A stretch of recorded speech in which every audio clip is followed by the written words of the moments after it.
Are there any plans yet on when to get back to live in the boardroom, or is that still too far ahead? I have no updates on that. As soon as something is decided, I'm sure everyone will know, and it'll be broadcasted from every angle. But yeah, we're holding tight right now. Ring all the church bells or something. So we are already live on YouTube right now. So Cool. I'm going to let everyone, give them a couple more minutes to filter in, and then, right around that 9 o'clock hour, we'll get started. Okay. Yeah, great.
Let's go ahead and get started just so that we can keep everyone's schedule on time, as I know everyone's kind of in this weird transition of some people are in the office, some people are still at home. But Mark, thank you for being here again this morning. I think you mentioned last week this was kind of a lead up to a series or something like that for our Chamber Academy program with some great insight on some leadership, some self-development, some things that are really important for being a leader and just really developing yourself. So I'm excited this morning to learn about this better than an MBA. So a little housekeeping: if you are watching on the Zoom and have any questions for Mark, feel free to throw those in the chat. I believe you can also raise your hand and Mark can let you speak.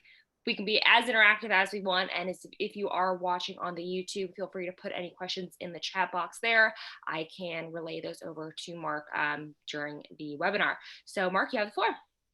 Thank you, Caroline. It's great to be back. And yeah, this is part two, but it doesn't matter if you weren't able to see part one. I'll do a quick recap at the beginning here. The whole premise of both of these is that as leaders, we need to grow in our self-awareness and in our understanding. And that title, Better Than an MBA, is designed to be just a little intriguing, and I'll explain what I mean in just a minute. But let's start right out with a recap. For those of you who weren't able to be on the webinar last week, A Leader's Greatest Strength. In that session, we said that leadership is influence. Many of the leadership gurus say that. John Maxwell, I think, is most famous for saying it all the time, but many of the leadership gurus agree that leadership is influence. What we mean by influence is the ability to move others from where they are presently into a better future, whatever that looks like in your business or in your organization or in any other setting. The other thing we learned as we were looking at this together last week is that emotional intelligence, that's understanding myself, but also understanding other people, the people I work with, has come really to the fore. It's come into the forefront of business training and also business excellence in the last 5 to 10 years. Because the understanding that we get increases our influence and therefore improves our leadership, but it also removes some of the obstacles to effective leadership. So emotional intelligence is much more important than we realized 10, 15 years ago, which is when, of course, many of us learned our leadership. So we used this visual in last week's presentation. I'll give it to you again. We said that understanding means to get under the surface and then to stand on what you find under the surface. That was our little graphic for giving us a method for understanding one another more fully. We said we needed to start with ourselves, not with others. Because until I understand myself, I'm not really in a position to understand others. So I need to get under the surface for myself. And the way we did that, this is sort of final step of our recap here, but you can do this yourself now as well if you didn't do this last week.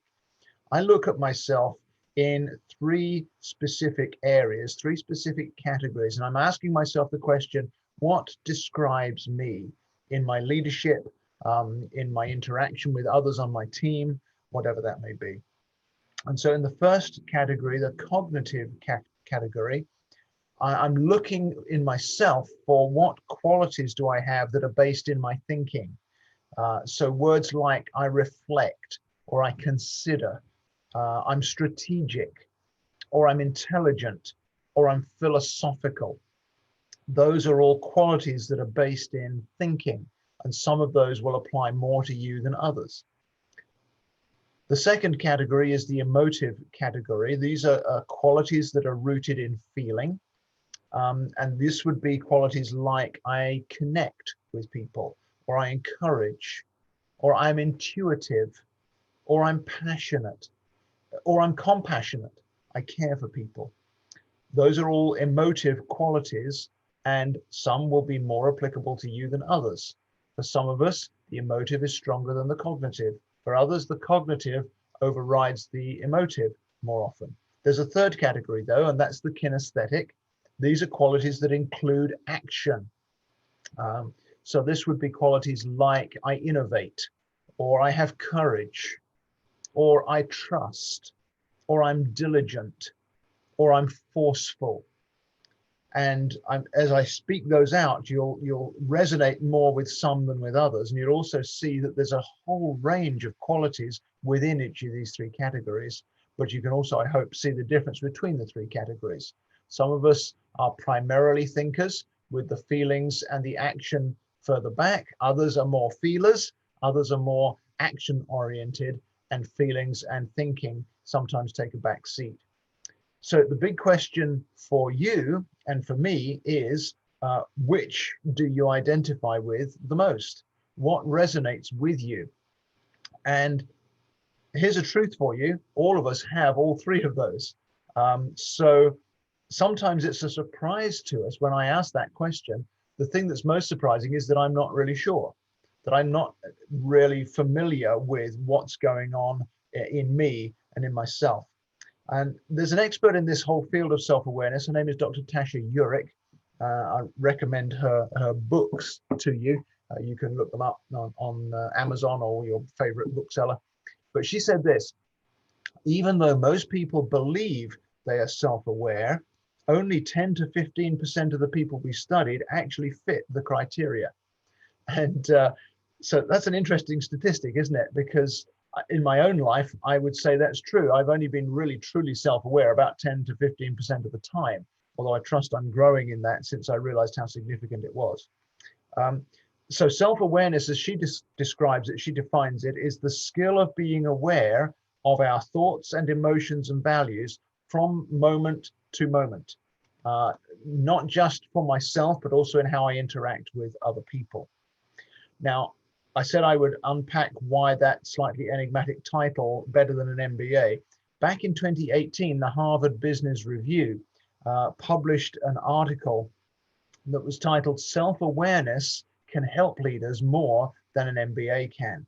Of course, the MBA is the gold standard for business administration. Many of our business leaders either have an MBA or aspire to get one. But actually, the Harvard Business Review say that self-awareness is often just as essential or even more helpful in a leader's practice than the MBA training. That's not to knock the MBA, but research suggests that when we see ourselves clearly, then we're more confident, we're more creative, the decisions we make are more sound, we can build stronger relationships, we can communicate more effectively. All of that is a great strength to a leader. That's why we started out last week with the leader's greatest strength being understanding. Those, again, this is based in the research, those who have stronger self-awareness are much less likely to lie or to cheat or to steal. They're better workers, they get more promotions, we're more effective leaders, we have more satisfied employees, and then the result of that is we have more profitable companies. So if that convinces you, as it did me, that we need to grow our self-awareness, then let's begin to dig a little bit deeper. And as we go through here, let me remind you, if you've got questions, you can put them in the chat. What I'm going to do is give you a little bit more information. And this section now, you're probably going to want to take notes if you haven't been already. So grab a piece of paper. But when I get to the end of this section, I'll stop and look in the chat for any questions we can answer, and we'll do the same again at the end. So to grow self-awareness, we need to dig deeper. And I'm going to take this next little section directly from Dr. Eurich's findings and the studies that she's published. There are three key things that she finds, she and her team have found. And the first is this: there are two types of self-awareness. So just imagine these two with me as I describe them for you. And again, this I think will be helpful to you. First of all, there's internal self-awareness. So that represents how clearly I can see my own values, my own passions, how clearly I understand my aspirations, how clearly I understand how I fit with the environment around me, how I can understand and interpret my reactions, my thoughts, my feelings, my behaviors, my strengths and my weaknesses, but also how aware I am of my impact on other people. And so what their research found was that a higher level of internal self-awareness is closely related to, associated with higher job satisfaction, higher relational satisfaction. It's associated with personal and social control, self-control, and those kind of categories, and also with happiness. But when it's low, that low self-awareness, that low internal self-awareness, excuse me, is negatively related to anxiety and to depression and to stress. So when internal self-awareness, my own understanding, my own clarity of seeing what's going on inside of me, if that's low, then I'm often susceptible to those negative factors of anxiety, stress, and depression. So that's one type of self-awareness. And then the second type that she found and described in her research was this: it's external self-awareness. And what we mean by that is understanding how other people view us. We use the same factors as the ones we listed for ourselves, but this is how other people see me and how I understand that other people see me.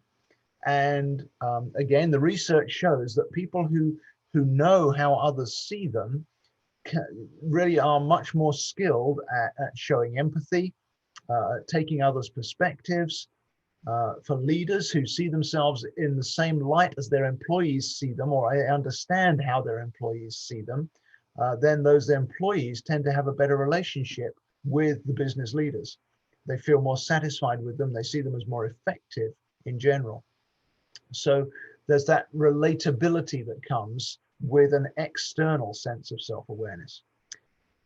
But here's the catch: being good at one of those doesn't necessarily mean that I'm good at the other. So my internal self-awareness, my understanding of myself could be strong, but my external self-awareness, my understanding of how others see me, could be weak. Or it could be the other way around. And either way, if they're not both strong, I'm going to be at a disadvantage. So what I'm saying here is that these two types of self-awareness really form a matrix. I'm going to put this up on the screen for you, and this is where you're probably going to want to just sort of doodle something on a piece of paper.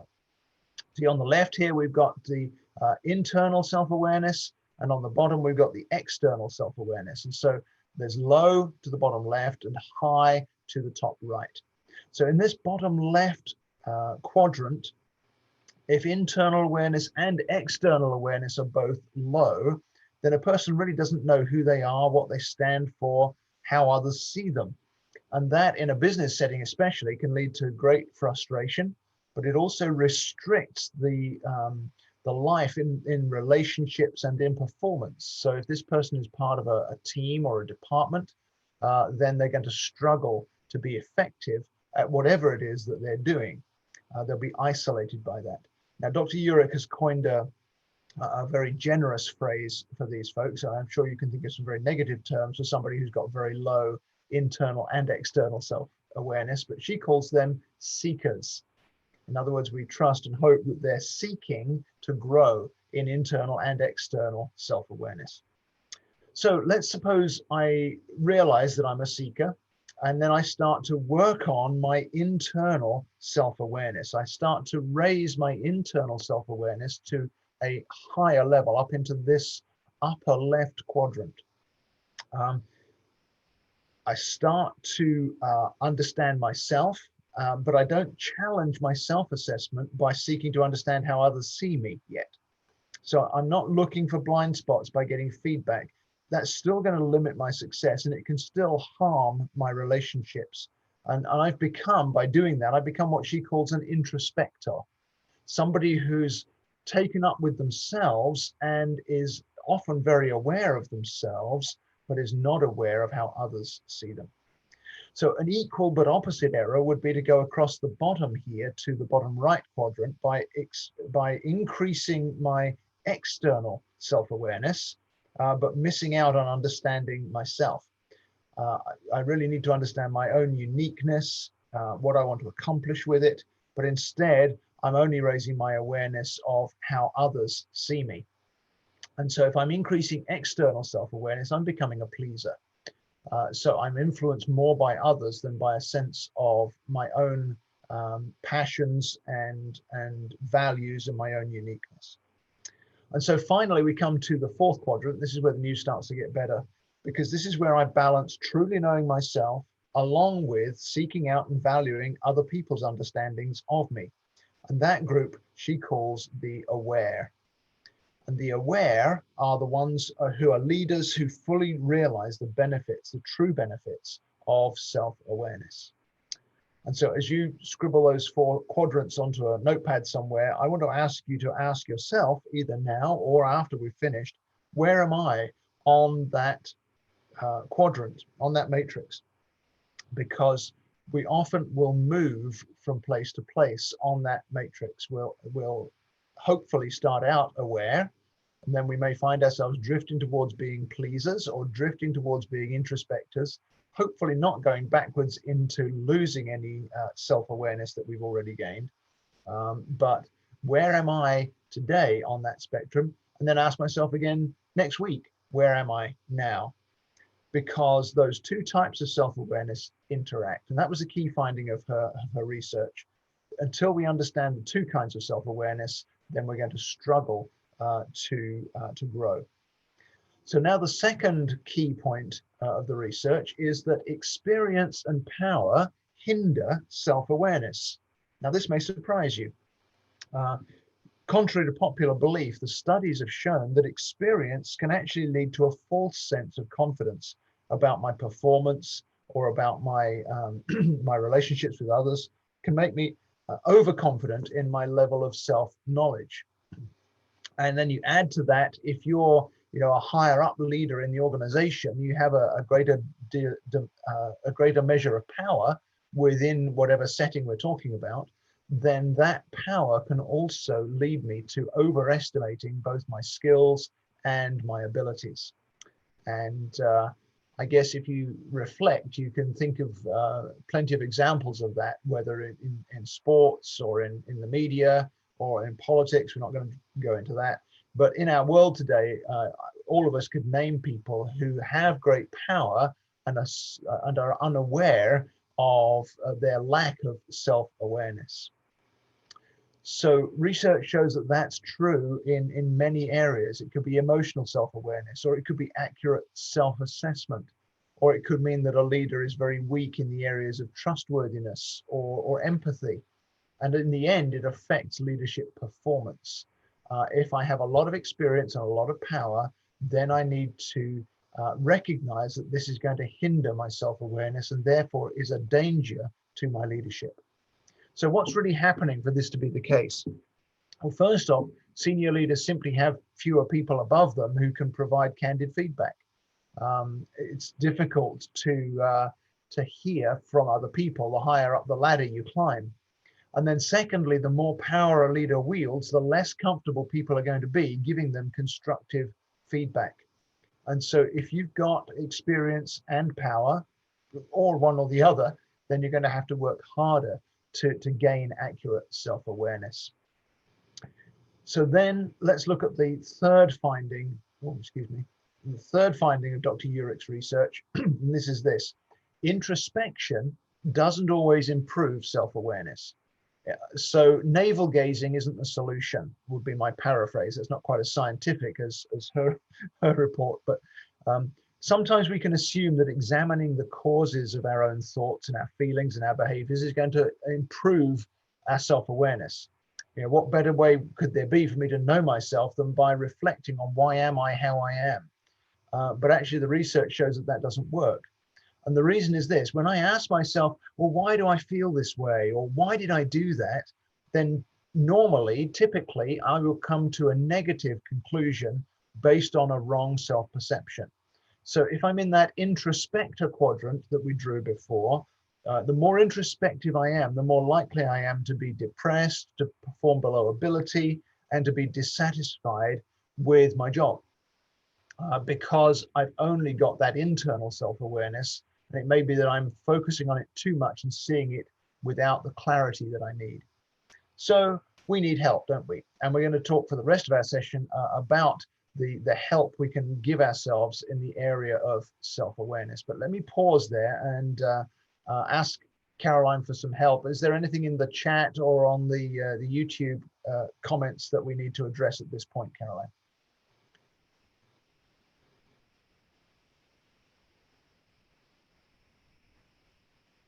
trying to see if I can see the chat, but I'm not finding it at this moment. So looks like Caroline doesn't have anything at this moment, so we can come back to that at the end. That'll be fine. Let's talk about some helps to self-awareness then. And we're going to fill the rest of our time with this. And don't try and grab all of these, but I'm going to go for another 15 or 20 minutes and give you some helpful stuff. I said in the intro to this webinar that I wanted you to walk away from this with some things that you could actually grab hold of and do right away that would help you. And that's the plan. So let's jump into some helps to self-awareness. And here's the first one. Get out of the fort. Because sometimes I can be like this little person on the couch here, surrounded by cushions and self-protection, where I've created this comfort zone. And I need to get out of my comfort zone to help me to discover and to accept the potential of becoming self-aware. I still recall beginning this whole journey, it's some years ago now, but just taking the risk of asking other people, how do you see me? And beginning to also take the risk of completing some profiles and doing some self-assessment where I could actually look at what do I really know about me.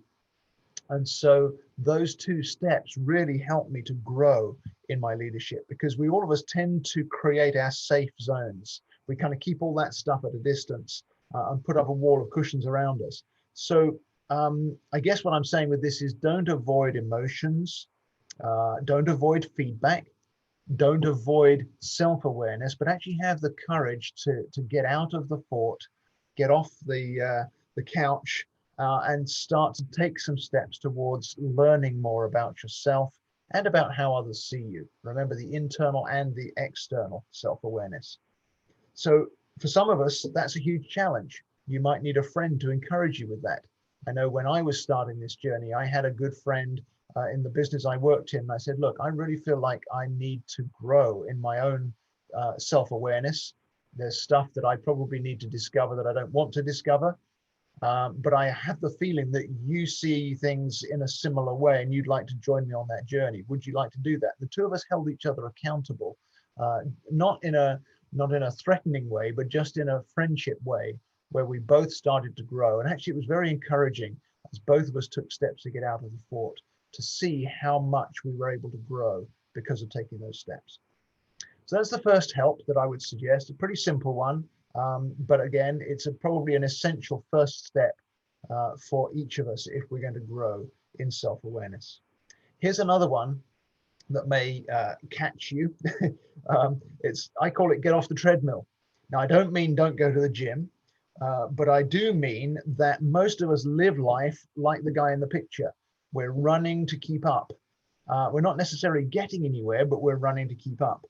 And all of us are familiar with busy. In fact, before the virus pandemic, the standard answer at networking meetings is, how's life would be, well, it's busy. And I think some of the frustration of us being forced into our homes has been that we've still felt busy, but we haven't had anybody to tell about it, because we create a value in our culture for being busy and having a full schedule. But do you know what? That busy is your enemy, especially in self-awareness. Because if I was to ask you, are you focused or are you distracted right now?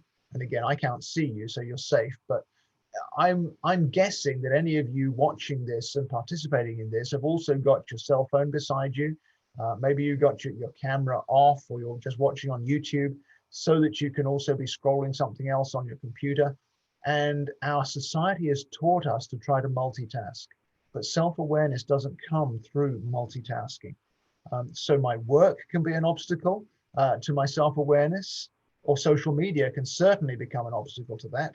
I know I had a shock when Apple first introduced that screen time feedback that they send you each week now. I hate that. It tells me how long I spent on Facebook, and I thought it was way less than that. The phone can be a distraction. A number of times I've been in the middle of something and there's been a phone call, or the internet You start out trying to research something, and before you know it, you're Googling how many cows are there in Egypt or something. The TV can be a distraction. I know for many of us, it's the sort of standard thing to stick the TV on when we get home, and it's just going in the background. And there's this constant barrage of news or sports or entertainment of different kinds. Even my house can be a distraction. I know my wife and I try to get out of the house regularly, just to go away and do something different, where we can take a break, where we can get off the treadmill. Okay, I don't want to start preaching, but somewhere along the way, you've got to switch off the autopilot that says you've got to pay attention to everything so that you can grow in self-awareness.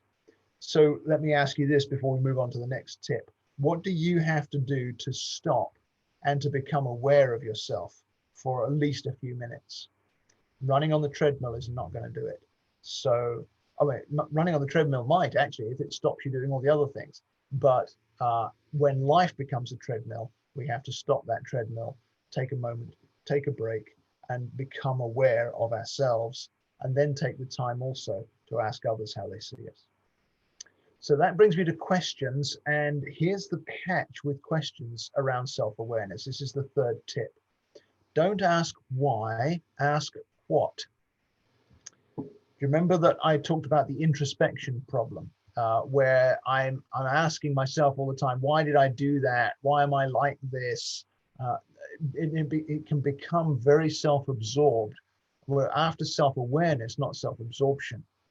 So if I change the question, in fact, one researcher concluded this. He said, thinking about why one is the way one is may be no better than not thinking about oneself at all. So let's take that to heart, and don't dig into the why all the time. I know for some of us, this is a very easy place to go to. I think, trained myself to not go there too often, but sometimes I still do. We can easily get caught in a loop of why questions. Why did I do that? Why didn't I do the other? Why am I like this? Why am I not like that? Instead, I need to ask what. So I actually create some steps out of wherever I am now. Not just steps to change myself, but steps to become more aware of what's under the surface. Remember our little visual of understanding. So what steps do I need to take to change this outcome next time? It may be a step in myself. It may be a step in understanding other people. Or what situations make me feel frustrated or disempowered? Or what do I need to do to move forward and to grow?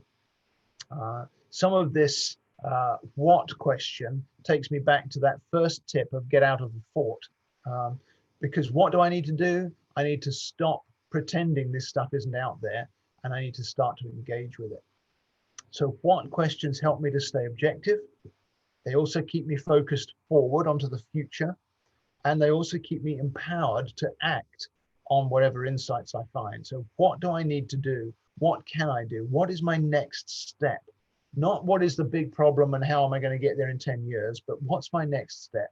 What step will I take? That what question can really help me with self-awareness, especially if it leads me to engage with other people. We'll come to that in a minute. Okay, another tip for you. And again, don't try and do all of these, but find which one is going to be valuable for you as your next step. So next tip for helpful self-awareness is to label your buttons. What do I mean by this? Well, every one of us has buttons, don't we?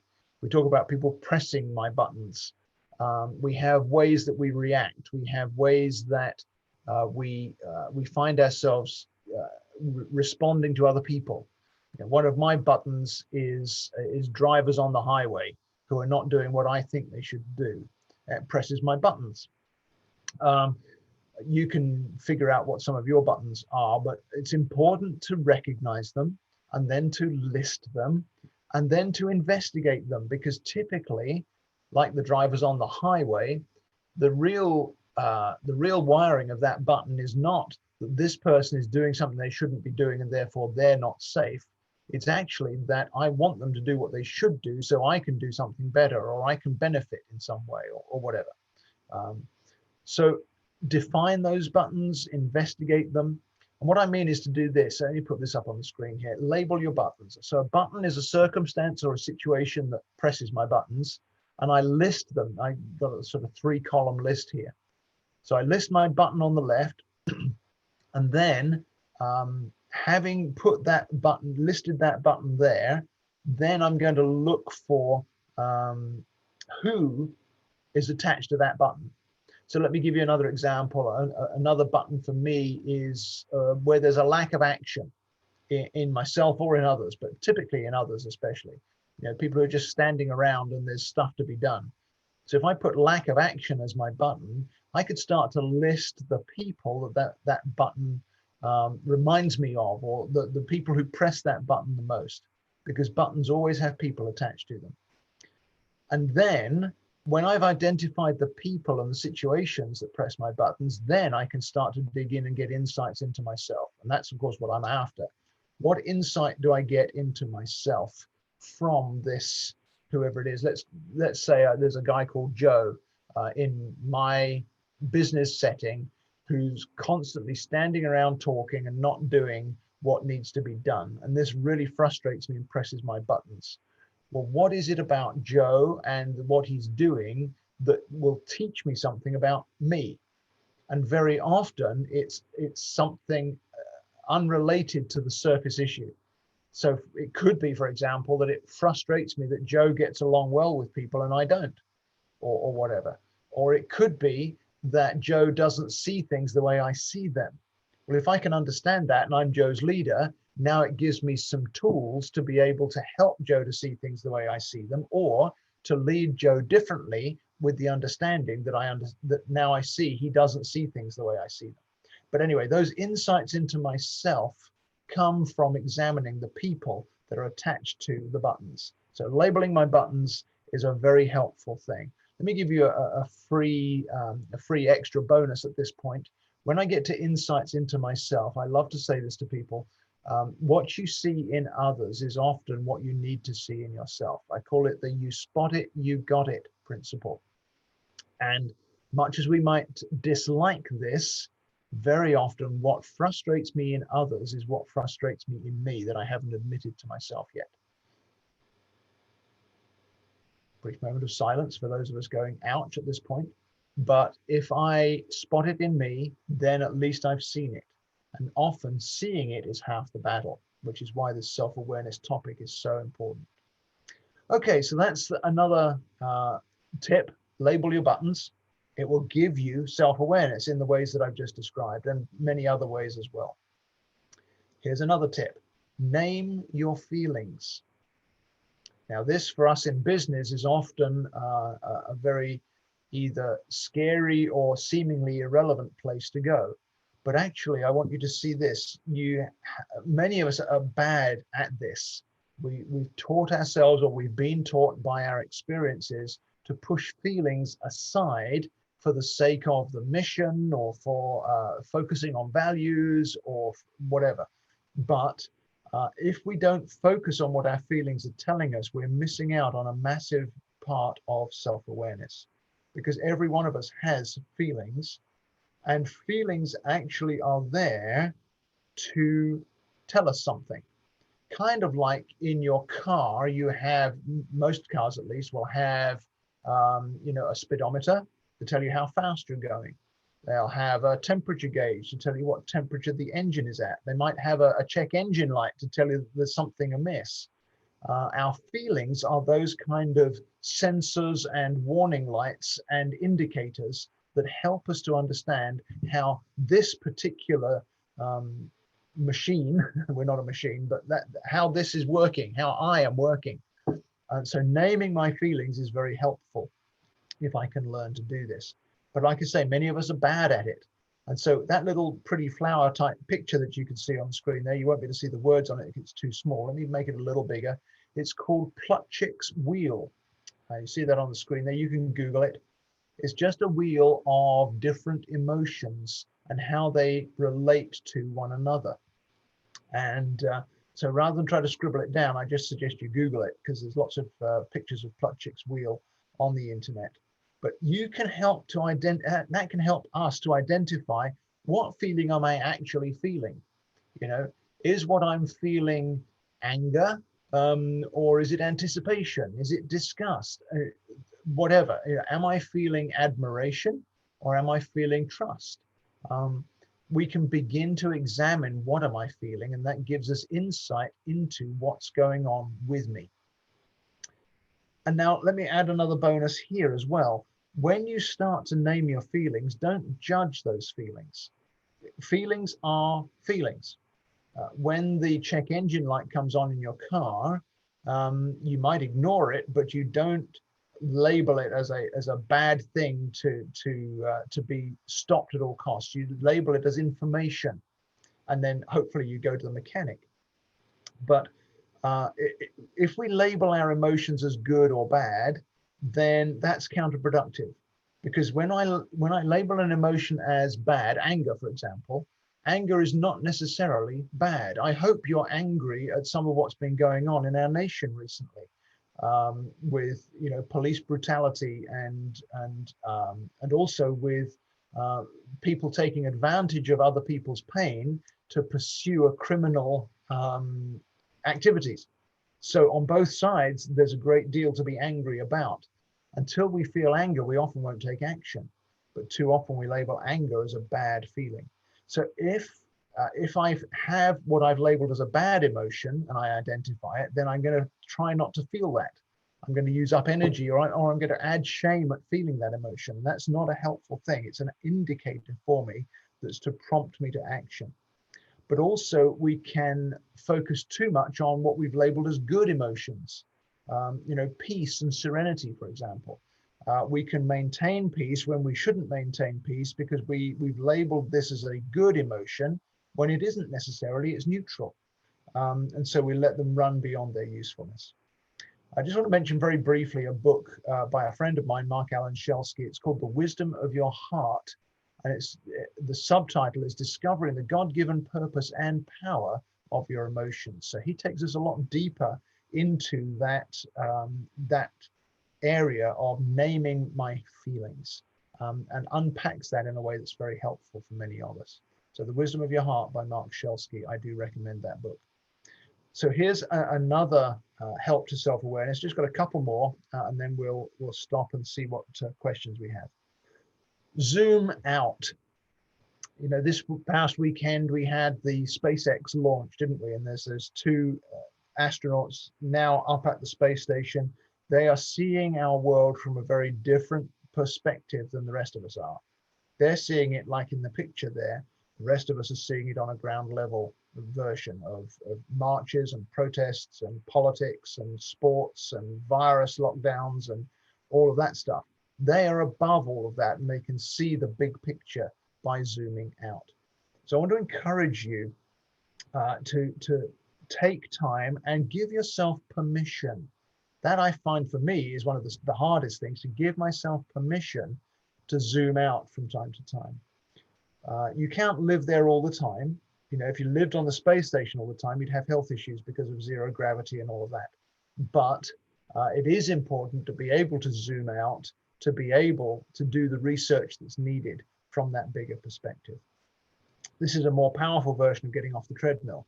You might take a moment or two to figure out your self-awareness by stopping the busyness of life. This is a bigger version of that.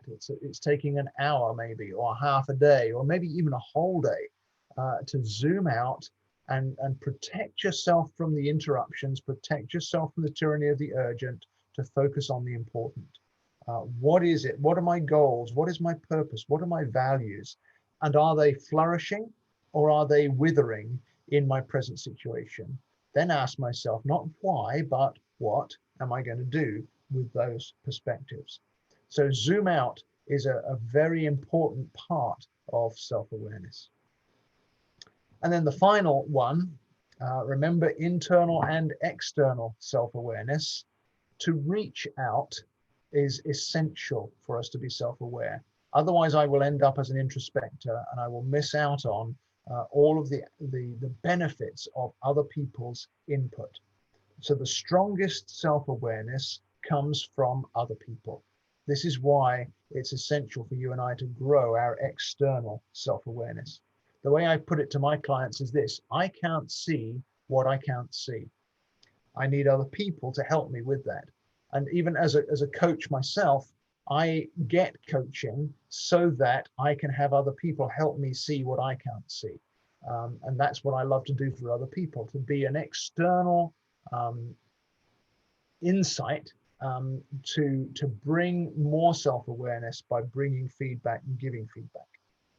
So we start off with the external tools that help me to identify my own uniqueness. I grow my internal self-awareness with external tools, first of all. For example, I start all my clients out with a very simple but very powerful tool called the Kendall Life Languages Profile. It's part of a system called Communication IQ. And it doesn't box you into one category, but it really affirms your unique blend of 7 communication styles that unite us, that strengthen our teamwork and help us to work together with understanding of ourselves and of one another. Remember those 3 categories that we recapped at the beginning? They actually map to 7 different languages that we all speak to some degree, but some of us, like we said at the beginning, are stronger in one language, others are more balanced across the languages. Your uniqueness is what we want to develop, and that's why self-awareness is so important. But your profile in the life languages will also grow your external self-awareness when you reach out to others with the insights that the profile gives you.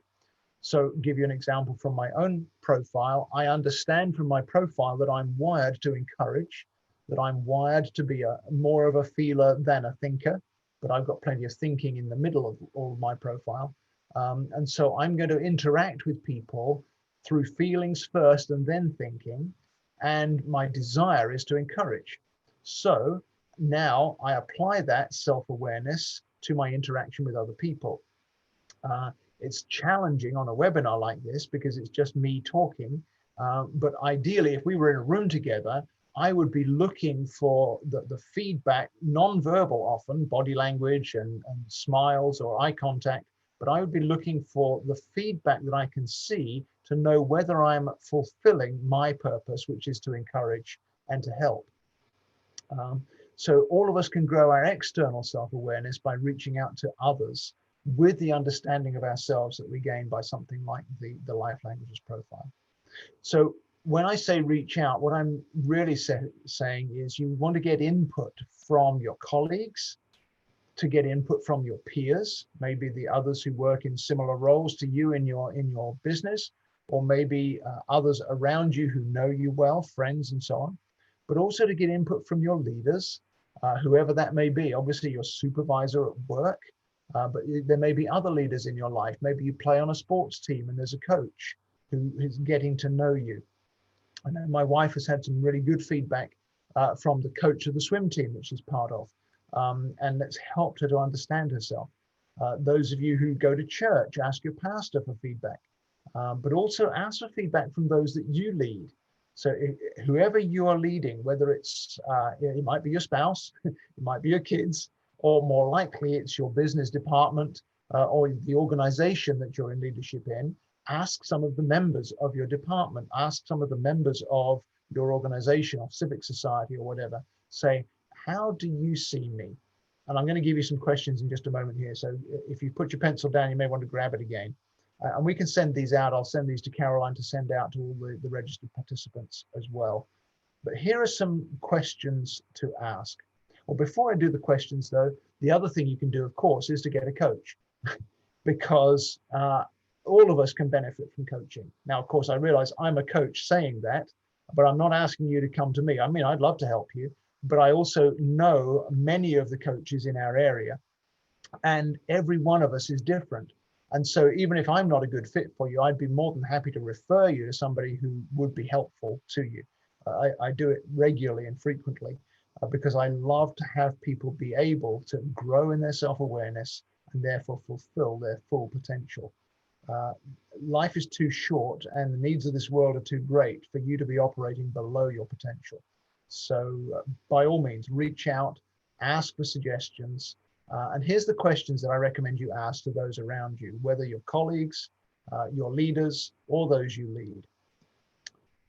Here they are. What behaviors do you believe are limiting my potential? Do you have the courage to ask that question of people around you? I'd encourage you to do that. Second question, how do you feel when you're talking to me? That'll give you a lot of external self-awareness if they're willing to answer it honestly. Remember the challenge of experience and power. If this is people that you supervise, you need to make it clear that there is no penalty to their answer. Question 3, what do you think I'm good at? Or what are some of my weaknesses? Notice the way around I phrased that though. Keep with strengths as much as you can. Don't get sucked into only trying to fix weaknesses. There's a great deal of business research that says that focusing on our strengths is a much more productive way to grow our leadership. Fourth question, if you had to describe me to someone, what would you say? Yeah, that's the direct or semi-direct way of saying, how do you see me? But it takes the focus off of me. I'm asking you to describe me to someone else. And that makes it a little easier for people to answer that question. And then here's another one. And again, this sounds like it's only addressed to those that we lead, but actually, as a leader myself, I know that there are things that I avoid saying to others because I'm not sure how they'll take it. Is there anything you avoid saying to me because you're afraid of how I'll react? Let me tell you, as a leader, if people I'm leading would ask me that question, I would be so thankful and I would be so gentle and so careful not to hurt them with the answer, but trusting that that answer would help them. So those 5 questions, as I say, I will pass them along to Caroline and we'll circulate them for you if you're frantically scribbling to do that. But reaching out is key for all of us to do if we're to grow in self-awareness. So what's your next step? Hopefully you've taken something away from what we've talked about this morning. I want to encourage you to go to my website, which is very simple, just markburlinson.com. That's where you can get access to that life language profile I mentioned, and I'd be glad to help you with that if you'd like it. That's also where you can email me with any questions that you think of after we're done with the session. And I also have some copies of the Communication IQ book that describes the whole Communication IQ system, helps us to communicate better with one another. So let's look into the chat and just see, Tom Winslow, you're saying, would I email out the presentation? Yes, I'd be glad to do that. I will make whatever it's called of that, the version that you can email to people and send it to Caroline. She can send it out to all of those who registered. So I'd be glad to do that. Caroline, are there any other questions from the YouTube that we need to answer at this point? I am watching it right now, but I'm not seeing anything. I'm going to give everyone about 30 more seconds because great, people are typing. You never know. Yes, and if you're on the Zoom and you're typing, feel free to go ahead and throw any questions in there. I'll be glad to answer them. I realize that after you've listened to me for 45 minutes, the questions may be buzzing and you don't really crystallize them until later. So that's why I'm suggesting, if you'd like to, just go to my website. Feel free to email me or text me or call me anytime. I'd be more than happy to help, even if it's to help you find somebody else who can help you better. That's my heart for everybody who's watching. All right, back to you, Caroline. I'm not seeing anything right now, but yeah, I can of course email that presentation out, those questions. Those were some amazing questions that you had at the end. I'm still thinking about them because you know, that feedback that you can get, both positive and negative, I mean, it just makes your mind, you know, go in so many different directions. So please send those over to me and then I will forward it out to all of our attendees. But Mark, thank you so much for being here this morning and giving us this wonderful presentation on self-awareness. And everybody have a great day and we'll see y'all soon. Thanks, Caroline. Thanks.